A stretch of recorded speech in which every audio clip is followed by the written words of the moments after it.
नमस्कार दोस्तों, मैं हूं अभिषेक और आज मैं बात करने जा रहा हूं कवि माखनलाल चतुर्वेदी द्वारा लिखी गई कविता जिसका शीर्षक है कैदी और कोकिला। यह कविता भारत में ब्रिटिश शासन के दौरान शोषण तंत्र को उजागर करती है।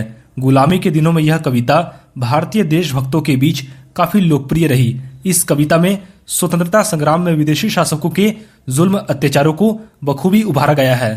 इस कविता में कवि ने जेल में अकेलेपन और उदासी भरे माहौल से उत्पन्न दुख, असंतोष और आक्रोश को व्यक्त किया है। तो चलिए दोस्तों, शुरू से इस कविता को समझते हैं। प्रस्तुत पंक्तियों में कवि आधी रात में पुकारने वाली कोयल से पूछ रहा है कि वह इस समय क्यों गा रही है। वह कोयल से उत्तर नहीं मिलने पर दोबारा पूछता है कि तुम कारण क्यों नहीं बताती हो। इसके विपरीत तुम चुप क्यों हो जाती हो। दुख अधिक होने पर तुम दोबारा बोलना शुरू कर देती हो। आखिर तुम बताओ तो सही कि तुम किसका संदेश लेकर आई हो। कोयल से उत्तर ना पाकर कवि मन ही मन प्रश्न करने लगता है कि क्या कोयल यह बताना चाहती है कि वह भी किसी अत्याचारियों की ऊंची और काली दीवारों के बीच कैद है, या फिर वह चोर, डाकू या लुटेरों के बीच फंस गई है जो उसे पेट भर खाने तक को नहीं देती है। अत्याचारी उसे ना तो मरने देते हैं और ना ही जीने, इससे वह तड़पते रहती है। वह अत्याचारियों के कड़े पहरे में कैदी बनकर दिन रात उसके अत्याचारों को सहती है। इस समय उसे चंद्रमा भी निराश कर दिया है। वह चांद से भी अपनी व्यथा नहीं कह सकी और अब आधी रात को भी चुपचाप बीतते देखकर यह काली कोयल आधी रात को जाग कर क्यों चीखने लगी। हे मेरी सखी कोयल, कुछ तो बोलो। प्रस्तुत पंक्तियों में कवि आधी रात में चीखने वाली कोयल से पूछ रहा है कि तुम्हारे हृदय में वह ऐसा कौन सा बेचैन कर देने वाला दुख था जिसके बोझ से थक हार कर तुम चिल्ला पड़ी हो। अत्याचारियों और लुटेरों ने तुम्हारा क्या लूट लिया है जिसकी तुम रखवाली कर रही थी। लुटेरों ने तुम्हारा कौन सा सुख समृद्धि छीन लिया है। हे कोयल, कुछ तो बोलो, या फिर तुम बिना वजह ही बावली हो गई हो जो आधी रात को चिल्लाने लगी हो। हे सखी कोयल, कुछ तो बताओ, क्या तुमने किसी जंगल में आग की भयानक लपटों को देख लिया है जिसके डर से तुम चिल्लाने लगी हो। हे सखी कोयल, मुझे इस विषय में कुछ तो बताओ। प्रस्तुत पंक्तियों में कवि कोयल से कहता है कि तेरी करुणा युक्त चीख सुनकर ऐसा लगता है कि तुझे ये लोहे की जंजीरों का बंधन स्वीकार नहीं है। ब्रिटिश शासन में तेरे हाथों में पड़ी हथकड़ियां गहने स्वरूप है। कैद में रहकर दिन भर कोल्हू के चलने की आवाज तेरे लिए जीवन की तान बन चुकी है।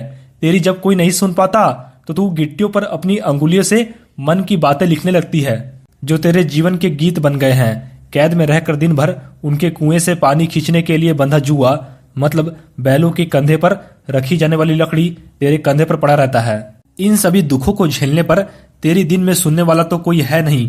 तुझ पर होते अत्याचारों को देखकर कोई रोने वाला नहीं है। इसलिए तू आधी रात को दुनिया को सुनाने के लिए अपनी करुण गाथा रो रो कर सुना रही है।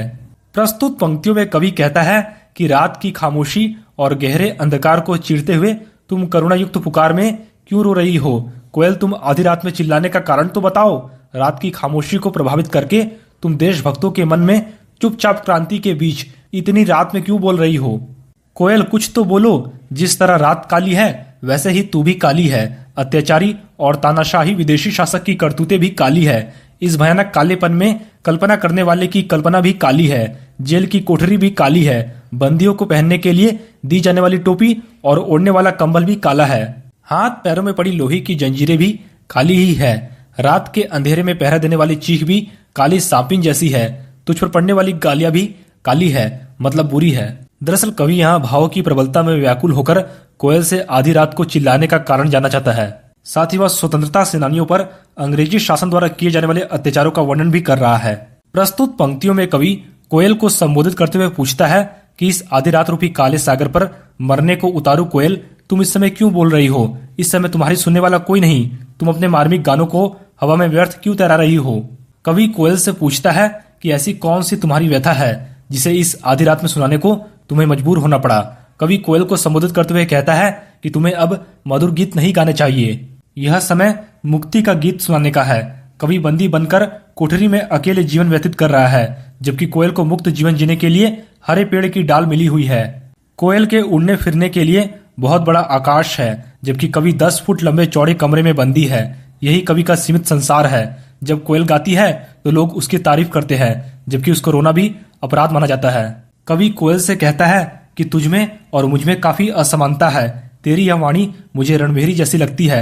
मैं तेरी इस चीख से और अपनी इस रचना से तुम ही कहो मैं क्या कर सकता हूँ। कोयल, तुम ही बताओ अंत में बोलने का क्या शिष्टाचार है। कवि कहता है कि मोहनदास करमचंद गांधी जी ने जो स्वतंत्रता का दृढ़ संकल्प लिया है उसके आधार पर मैं किस किस में स्वतंत्रता का रस भर दूं।